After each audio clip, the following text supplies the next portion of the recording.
Sa videong ito, ituturo ko sa inyo ang step-by-step process sa pag-a-apply ng SSS Maternity Benefit simula Mat 1 hanggang Mat 2 at hanggang makuha nyo na po ang up to 70,000 pesos. Kaya tara, samahan nyo ko at panoorin natin ang video na to.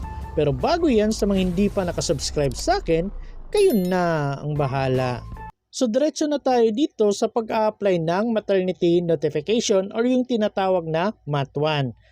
And by the way guys, hindi ko na ipapakita sa inyo kung paano mag-login, and kung may SSS account na kayo, may videos na po akong ginawa kung paano yan i-register online para makagawa kayo ng user ID at password online. At yung nakapasok na kayo sa inyong SSS online account, punta na tayo sa pag-a-apply ng Mat 1 or yung maternity notification.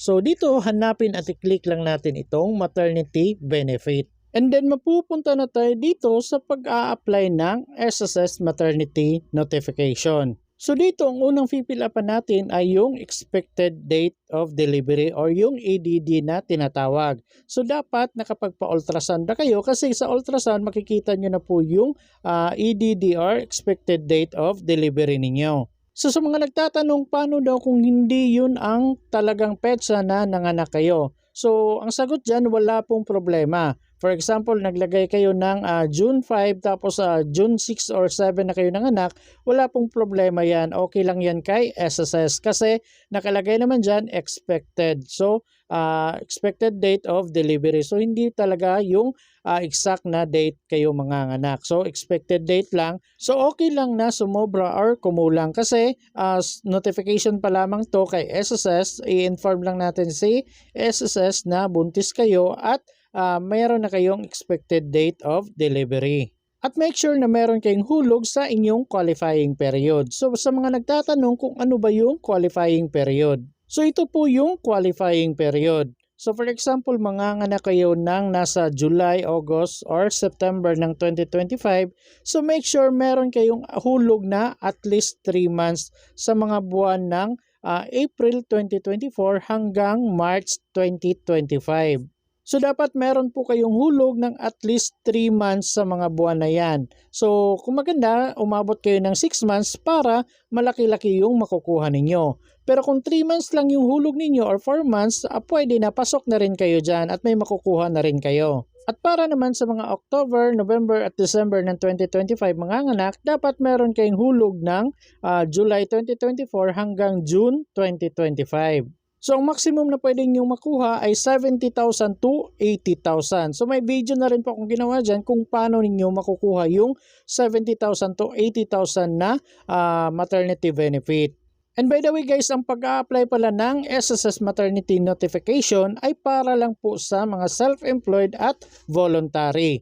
Hindi po siya pwede sa mga employed kasi kapag employed kayo, yung employer ninyo mismo yung mag-a-apply. So, dapat yung ipaalam sa mga employer ninyo na buntis kayo at dapat mag-apply na kayo ng SSS Maternity Notification or yung tinatawag na Mat 1.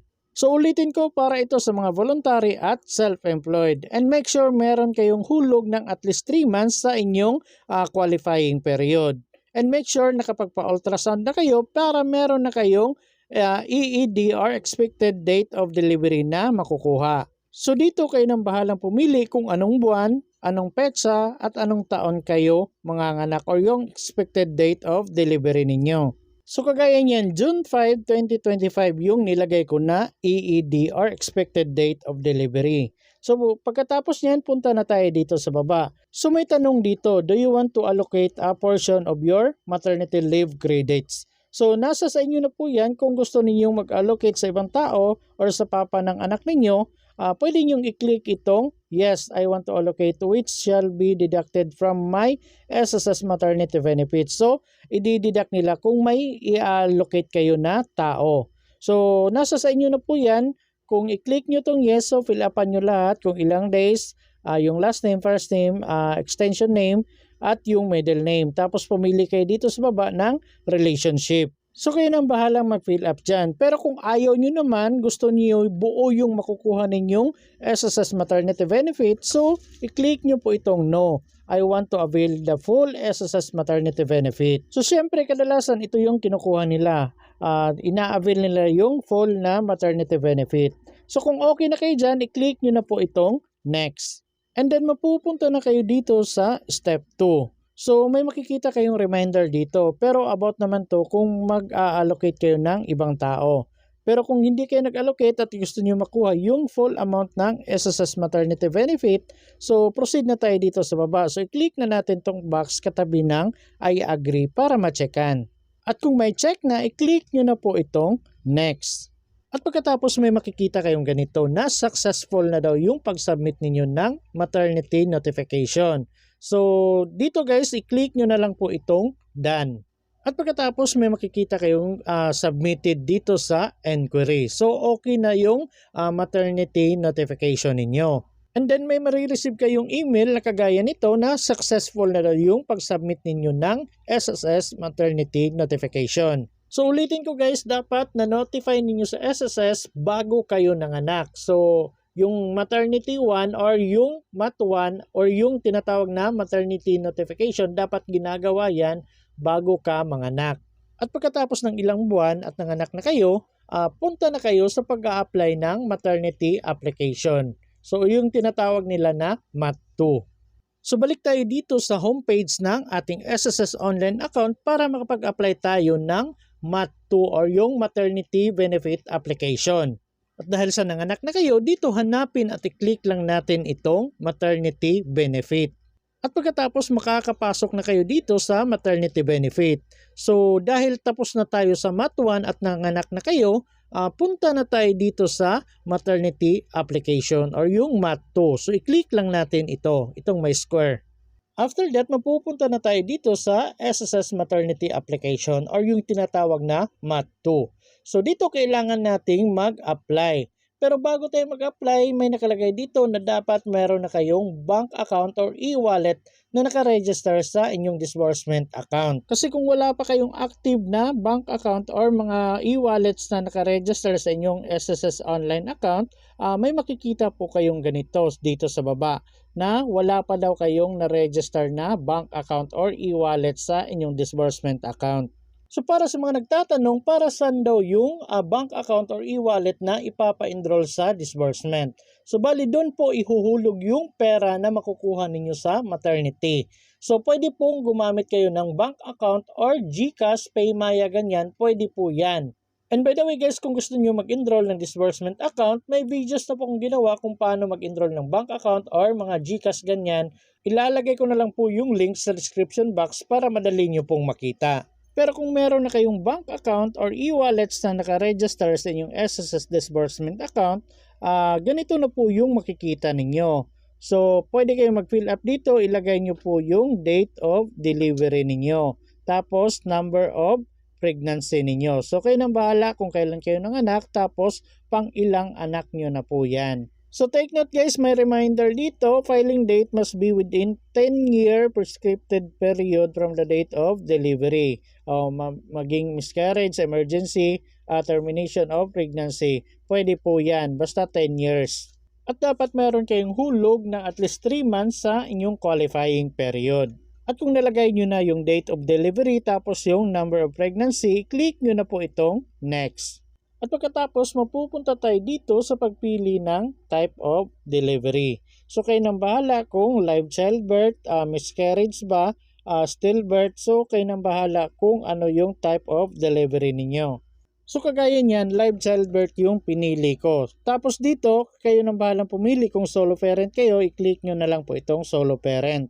Tapos kung meron kayong na-click na allocated leave credits, doon ito makikita sa maternity notification or yung MAT1. Kung meron kayong inallocate sa leave credits inyo, i-click nyo na lang po ito. Pero kung wala, wag nyo na pong galawin yan. At pagkatapos dito naman tayo sa baba sa disbursement account. So kung marami kayong bank account or e-wallets na nakaregister sa inyong SSS, marami kayong makikita dyan. Pero sa akin, GCash lang yung nakaregister. Kaya ito lang yung pipiliin natin. Sa mga nagtatanong kung pwede ba ang GCash sa maternity benefit, yes po, pwede siya sa salary loan at calamity loan lang, hindi pwede ang GCash at mga Paymaya, yung mga e-wallets na yan. At pagkatapos dito naman tayo sa baba, already separated from employment. So bali dito talaga kami nagdalawang isip ng partner ko kung ano yung ilalagay. Pero based sa experience ng partner ko, siya ay voluntary na nagbabayad kay SSS. Kasi matagal siyang tumigil sa pagtatrabaho. So dito, ang nilagay niya, hindi na niya nilagyan ng check itong already separated from employer. So bali, hindi na namin nilagyan ng check yan. Take note guys, voluntary po yung partner ko na naghuhulog. So based talaga ito sa experience ng partner ko. So way back 2011 pa siya last nakapagtrabaho. So ngayon naghuhulog na lang siya as voluntary kay SSS. So itong already separated from employer, hindi na niya ginalaw ito. So nag-proceed na lang kami, click lang namin itong next. At pagkatapos mapupunta na kayo dito sa pag-upload ng supporting documents. So sa part natin guys, ito yung pinakamahirap sa pag-a-apply ng maternity benefit.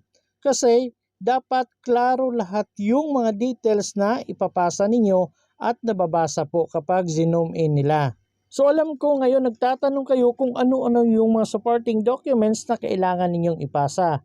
So ito guys, based sa aming experience, yung pinasa lang namin ay yung live childbirth at yung resibo na galing talaga sa City Hall. Yes po, tama yung rinig ninyo. Yung dalawa lang po na supporting documents ang sinubmit namin. Pero ngayon alam ko magtatanong kayo, paano ko ginawang isubmit yung dalawang supporting documents? Iisa lang yung pwedeng isubmit kay SSS. So bali ganito po yung ginawa namin. Sa kabila is yung Certificate of Live Childbirth. Tapos sa gilid naman is yung resibo na galing talaga sa City Hall. So bali ang ginawa namin, pinagtabi namin ang dalawang supporting documents na ito. So take note guys, dapat malinaw talaga yung pagka-picture. So kung magte-take kayo ng picture, dapat itry niyong i-zoom in, zoom out kung nababasa ba yung pinakamaliit na letra dyan sa pag-take ninyo ng picture. Kung gusto niyo mas malinaw, advice ko sa inyo kung cellphone yung gamit niyo, pwede kayong gumamit ng cam scanner na application. Pero hindi po yan sponsored guys ha. Based lang sa aming experience, cam scanner na application yung ginamit namin. Pinagtabi namin yung dalawang supporting documents tapos pinicturan. Pero kung gusto niyo naman, picturean nyo isa-isa yung mga documents na yon tapos i-collage nyo. So kailangan nyo pa rin ng application para mapagtabi nyo yung dalawang supporting documents na iyon. At may isa pa, pwede nyo pong ipa-scan yan. Mas maganda ipa-scan para mas malinaw din. Pero kung cellphone lang yung gamit niyo, mas maganda picturean nyo gamit yung cam scanner na application para mas luminaw pa yung kuha. So ganito lang po yung ginawa namin. And by the way guys, advice ko sa inyo, mas maganda ipangalan sa inyo yung OR or resibo na galing sa City Hall. For example, relatives niyo or asawa or partner ninyo yung nag-isikaso ng live childbirth.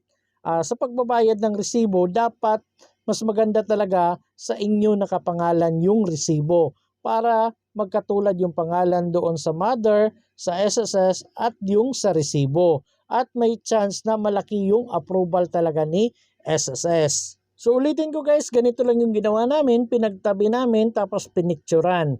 At gumamit kami ng application na cam scanner sa pagpicture at yun na po yung sinubmit namin. At kung may picture na kayo, dapat i-click nyo na po itong drop file here or click here to upload. At pagkatapos hanapin nyo na lang po yung picture na i-upload ninyo. At pagkatapos ninyong ma-upload at may makikita na kayong ganito na may check na, so pwede na po yan. Basta make sure lang klaro at nababasa lahat ng mga details doon. At kung okay na, i-click nyo na po itong next. At pagkatapos mapupunta na tayo dito sa step 3 ang pag-review. So makikita nyo po dito yung number of days tapos yung estimated amount of benefit. So scroll down nyo na lang left and right, makikita nyo na po yan. At pagkatapos kung okay naman lahat at na-review nyo na, i-click nyo na po itong box katabi ng I certify para ma-checkan. At pagkatapos kung may check na, scroll down lang natin yan pababa at basahin natin lahat yung mga nandyan. At kung wala naman problema at agree naman tayo, punta na tayo dito sa pinakababa at i-click lang natin itong next. At pagkatapos may makikita kayong ganito na successful daw yung pag-submit ninyo ng maternity benefit application. So merong date dito tapos merong transaction number. So screenshot nyo na lang po to at pagkatapos mag-antay daw kayo ng 12 calendar days. And then mga ilang minuto lang may na-receive na akong email na kagaya nito na successful na daw yung pag-submit ko ng maternity benefit application. So bali June 9 ako nag-apply tapos na-approve yung application ko kasi may nag-email sa akin bali June 19. So kung susumahin kasi holiday yung June 12, nasa 7 working days yung application ko bago na-approve.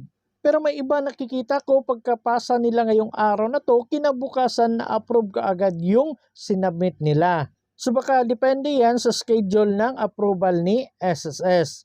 So bali sa akin 7 working days lang at may na-receive na akong email na kagaya nito na approve na yung application ko. At sa mga nagtatanong kung ilang araw bago pumasok yung pera sa disbursement account ninyo, pwede nyo pong makita yan dito. I-click nyo na lang po itong notification. At pagkatapos may makikita kayong ganito, i-click nyo na lang po itong maternity. And then may makikita po kayong ganito. So date approved June 19, tapos yung amount makikita nyo po dyan, kagaya sa akin 70,000. Then may nakalagay dito sa baba, the benefit will be credited to your nominated disbursement account within 5 to 7 working days. So mag-aantay kayo ng 5 to 7 working days bago pumasok yung pera. So bali yung sa amin guys, June 19 na approve, Thursday yon. Tapos pumasok yung pera June 23, Monday. So bali 2 working days lang pumasok na yung pera sa disbursement account namin. So ganito yung text na na-receive namin galing kay GCash. So nakatanggap kami ng 70,000. So ayun na nga, pag-check namin sa GCash account ng partner ko, may 70,000 na nga pumasok talaga sa GCash account niya. So ganun lang po kadali mag-apply ng SSS maternity benefit.